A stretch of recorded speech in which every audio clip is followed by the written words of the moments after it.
can change the world, for these are the hands of God.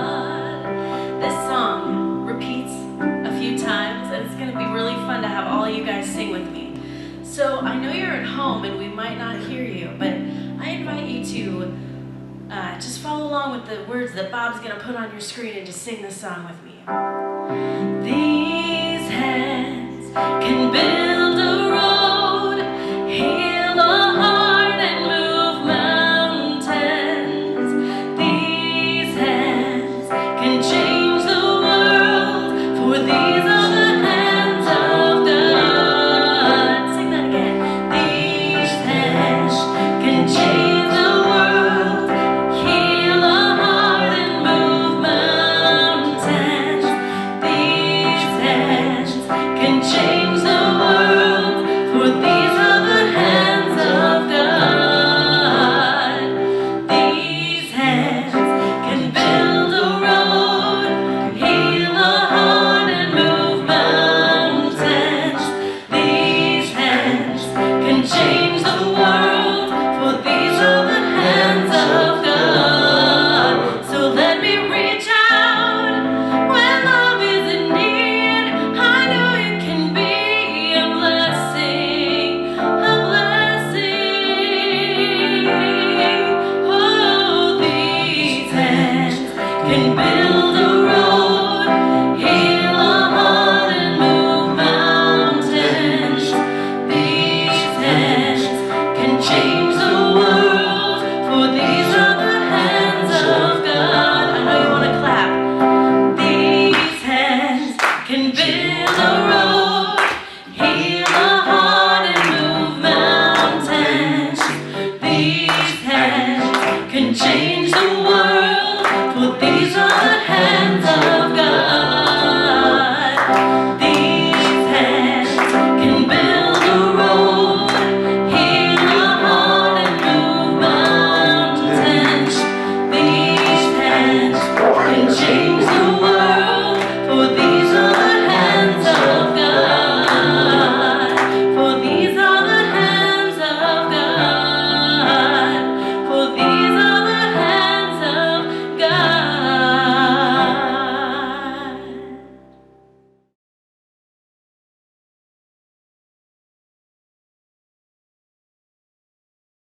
Let's talk about something really positive right here and right now in this moment. We can sometimes get into forgetting about all the great things that are happening around us because of all the ungrateful things that we can see and the things that are happening, if that makes any sense at all. And one of the things that I want to say is that being here and presenting sermons the way that we are running church as it is right now, I certainly get to the point where I forget some things. And one of the things I forget is how much we love and appreciate the people that come here. And Kim, God, Kim, I haven't seen you for months. And it's just such a great thing to see you. And I'm so grateful that you're here and doing what you're doing. And we just love you dearly. And those are just things that we have. What have any of you thought of things that you don't normally do every single day, and you forget about it, and then when you see it, your heart is just bursting open? Well, that's kind of the way I felt when I seen Kim today when I was here, because I could physically see her. I can look into her eyes, I can see her smile, and the glowing of the person that she is. And that's, how many people are out there that we forget that? Look at the great, like I said, the great things that are happening right now.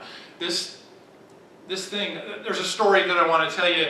Is I was watching on the news, and I'm not a big news fan, but I gotta credit the news for showing some things that need to be seen. And one of the things that I seen was this husband and wife. His wife had gotten the virus, and she was in the hospital, and she's been there for a while. And her birthday came during this time, and it was her 30th birthday. And he has sung to her for 30 years. So I guess if they got married when they were in their 20s, she must be in her 50s. But every year on her birthday, he would sing to her. And he didn't understand or know how he was going to do that this year. So what he did was he went out and he rented one of those scissor lifts that unfold. And she happened to be on the 5th floor of this hospital where she was at, and he got into that, and there was a gentleman with him that brought him up to the window of his wife, and he called and had the nurse come over to her and over to get her and come over to the window, and there he sang her birthday. He wasn't going to miss a time. He wasn't going to allow something out of his control to control him. So he found a way. So yes, we have this talk title of These Hands, and it was a beautiful song that Christina sang. And yes, our hands can do anything and everything that we need to do. We just need to think about it. In this philosophy that Ernest Holmes talks to us about all the time, he is always the cause and effect, always the communication with Spirit, with God. And we forget that. We forget that we are in control of that. We are in control of what we think. We are in control of our actions. We are in control of what we want to believe or not believe. We are the people, you can go out and you can get information to support what you think and what you believe. These hands are God's hands. But what we sometimes forget is that we are part of God. There is a part of God in each and every one of us that allows us to do what we do. And when we allow ourselves to get bogged down and get feeling heavy and feeling lonesome and all those negative things, well, even the negative things, I'm putting my judgment on what is my definition of negative, or positive, or good, or bad. The great thing about it is God has allowed you to do that for yourself. So I encourage you to look at things in a way that makes sense to you. It's okay to think about things in a not so good way, but you're thinking about it. And by you thinking about it, you're learning about yourself. And by learning yourself about it, you're learning ways to change that. And if you're changing that, to me, it's a positive thing. It's a positive thing to look at it and go, boy, that's not something I want to do. That's not a way I want to react. That's not something that in my opinion is right. It's not so much about the information, it's what you do with that information.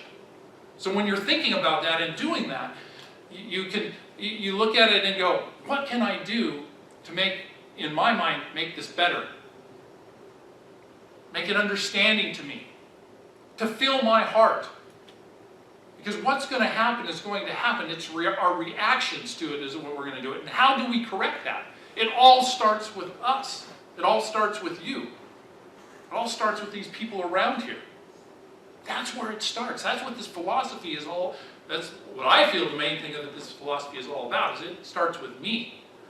And if it starts with me, and if I'm part of God, then God's hands are in this, doing this. Well, sometimes you might think, what can I do? Burney, what can I do? Well, the first thing that I would suggest to you is that you get to know yourself. Because if you're getting to know yourself, you're getting to know God. And if you can get to know yourself and you get to know, and make that connection more and more and wake up to that and bring that in to more of an effective way of how you look at things, that's God. That's you. It starts with you. You're the one that it begins with. Don't let others influence you. Don't let others tell you how you should think. If you don't like something, get information about it. Get good, solid, factual information about it. I tell this story, my grandfather used to tell stories, and I remember as a child that he would tell me these stories about fishing and how he would catch a fish this big. And then as I grew older, maybe into junior high, Grandpa would be around people and he'd tell the story again, and all of a sudden the fish got this big. And then when I got into my 20s and moved out of the house and we had a family reunion or we had people around us and somehow this fish story would come up again, and now the fish is this big. So finally I had to call Grandpa out on it. I said, Grandpa, how really big was that fish? He was like, well, I like to tell it this way because it gives it more essence to it. So my point is that originally the fish was this big, and probably it was. So go out and find the facts. It's okay to ask questions. It's okay to want to know things. It's okay to move forward in that and know yourself. Get the facts. Learn about what's happening in the world. And how can you take action with that? Well, first of all, like I said, it starts with you. Second of all, is you got to come from a loving place. Well, you don't have to come from a loving place, but boy, it sure makes it easier. So if you're coming from that loving place, it's you, the loving, then you can look at things in a better, clearer way. Have you ever played in a pond, and when you first walked in, when you walk up to it, you see all this clear water. You can maybe see a little couple fish in there, and you see the rocks, and you see everything in there, and you go, God, this is beautiful. The first thing you do, you take a step in there, and all that mud and all that gut comes up, and the next thing you know, you can't see anything. Where am I walking? So keep a clear mind. See things in a clear way. If that doesn't work for you, then it's okay to stay out of the water and look at all that beauty and all that clarity. So know yourself, love yourself, and then once you do that, you can put that love out there. And there's probably many of you that do this. There's probably many of you that are a loving soul and want to see good in everything. Because you know what? There is good in everything. At the very least, there's a lesson to learn from what you see. Which, if you're learning, then how can that not be good? There's good in everything.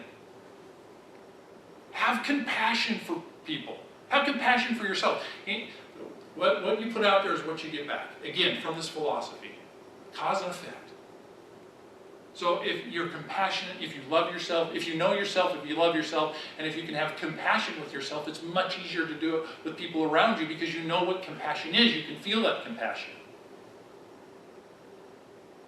And if you can feel that compassion, you can give that compassion away. It's okay to give it away. It's okay to allow yourself that there is so much out there that I'm more than happy. Abundant. Giving. Giving. Be abundant with your assets. And you have them. Don't hoard them. Okay, I get this toilet paper thing was a little weird, but short of that, don't hoard them. There are so many things that are good that are happening out there that if we open up our eyes and see it in a clear way, we can't help but smile. We can't help that our heart is like, that is so compassionate. There's a building right next to our house where we live that they give out food every single day. Every single day. And as Courtney and I drive by that place, we are just so grateful that they're able to do that people can be fed, that people are getting what they need. They might not be getting as much as they'd like, but there's compassionate organizations and compassionate people out there helping. So, know yourself, because that's the hands of God. Love yourself. That's the hands of God. Be compassionate. That's the hands of God. Be willing to give out. When you put your hands out like this, that's giving and receiving. Like Gail said, I'm doing this 4 prosperity, laws of prosperity, and one of the things that they're talking about in this book is that the more you give, the more it's going to come back. The more you give, the more it's going to come back. That sometimes is very tough to understand. I'll tell you, when I was young, we didn't have a lot of food in the house. So it's hard, it has been hard for me at times to give out food when I know that there's been times that I have to have very lack of food. But I'll tell you what, when we have our food drives here, the Super Bowl drive here, I give it. Courtney and I give it. Because we know it's going to come back. It's going to come back, abundance. It's okay. Now, some of the things that we see, we might not understand. And if we don't understand it, then we're not sure what to do with it. That could be anger, it could be happiness, it could be sadness. All those emotions. What do I do with those emotions? First of all, center yourself. Get to know yourself, because that's God talking to you. No matter what happens, it can't be wrong if God is talking to you, through you and around you, in you. Know that you are important. Know that you are loved. Don't let the circumstances around you dictate how you feel. That's a tough one. Don't let Burney, I know, right? Don't let the situation determine how you feel. Because that really isn't the truth of you. The truth of you is you are abundant. You are grateful for a lot of things. If you don't know it or if you don't see it, that's okay. There's a lot of things that are touching you and holding you and feeling with you and being around you and inside of you that you are grateful for. That waking up, that awareness, that God part in you. And just as much as God is inside of you, God is out there everywhere. So these hands will take care of you, will bring you clarity, will bring compassion, and will bring love. It's there already. It's just a matter of awakening to it. And if you're really serious about changing things, not only in your internal self, but externally, take a look at what that looks like. Can you join a committee? Can you get on a board? Can you be somewhere where changes actually can be made? Physically. Mentally, changes are being made all the time. So by doing that, you can change what might happen or what has happened already.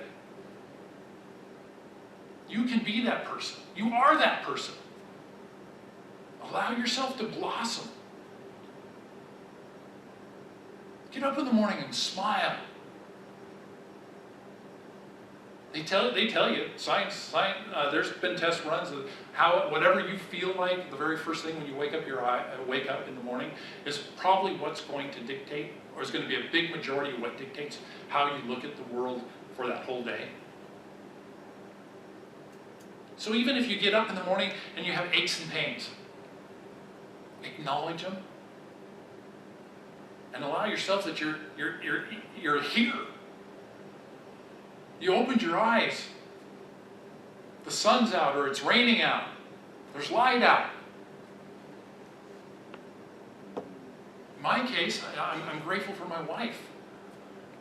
She doesn't ever hear me say it, but the first thing I do when I get up in the morning, I say, I'm very grateful for Courtney. And all of a sudden, a little fuzzy feeling comes across my body, and my heart and my soul just goes, that's right, you are. We're all excited now. I'm very grateful for her. I'm very grateful to be able to get up and go to work. Sometimes I don't want to or care to, but I'm very grateful that I can. It shifts my whole attitude. It shifts who I am. I'm normally a very positive and upbeat person, and I'm sure you are too. Think about all the positive and grateful things that are happening to you. Think about the fact that your lights are still on in your house, for most of us that our lights are still on in our house. And hopefully all of you are making payments on your home or renting, and you're safe that way. There are things around the corner that we miss if we don't have an open mind.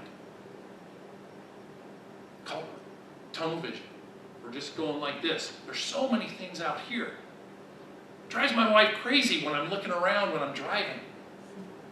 It drives her crazy. Because I'm looking about what's going on. I want to know what's in front of me, and I don't want to get in an accident, but I also want to see all the things that are happening. Because for that moment right here and right now, once you pass that moment, it's gone. So allow yourself to absorb and experience and feel all that. And it's okay to feel the way you feel. It's okay. Like I said, it's what you do with the information once you feel it. So it's okay to cry. It's okay to be sad. It's okay to be overly compassionate. As in the same way, it's great to be happy. It's great to be excited. It's great to have a voice. And remember that we all have a voice. We're all connected. Sometimes we hear this thing, we're all in this together. Yeah, sometimes it's not easy to imagine that. But when you trace it all up and you connect all the satellites and all the lights are going, it all comes up and we are all connected. In this philosophy, we're connected through God. And through many other philosophies, there's a connection as well. So, the hands of these hands. These hands are not only my hands, they're your hands. And what we decide to do with it is the difference. That is my message today. And in conclusion, it's okay to feel the way you're feeling. It's okay to know that some things that we go through in life, we don't understand them 100%. It's open. The important thing is to have an open mind, an open heart, an open body. The answers will come to you because they're in there. The answers come from God, these hands. That's the message I want to leave with you today. So let's pray. Let's take that deep breath together, that great community around us, in through us and around us. Knowing that we are supported by these hands. We are loved by these hands. We have compassion with these hands to us. That as we see things, we are open to the information that comes from that allows us to move through this moment of time, this great moment of time, knowing that there are all positive things that are happening around us. And we're seeing that. We're waking up to that. We feel that. We know that we are okay. We know that our significant others, our spouses, our family, the people around us, the community are all together in this. It's okay to extend our hands to those who need our help, or just need a pat on the back, or just need a prayer, or just need a smile, or a wave across the fence line to your neighbors. Knowing that this community is here right now and connected. May it be through technology, or may it be from face to face, or may it be from the 8 of us that are right here in the sanctuary right now. We welcome anybody and everybody, knowing that these hands are here to help. These hands are here to provide. So with that loving feeling, knowing that these hands got us, because we got them, because they are us, because we are God. I am so grateful for this moment right here and right now. And I bless you all, and I release these words and say, and so it is. Thank you very much.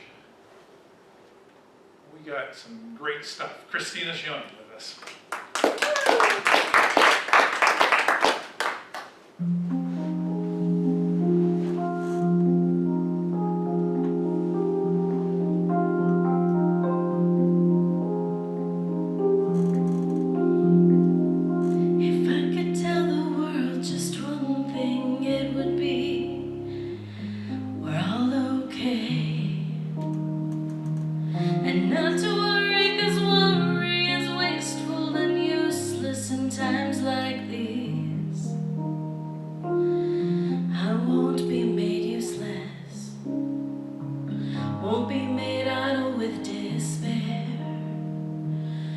Gather myself around my faith, for light does the darkness most fear.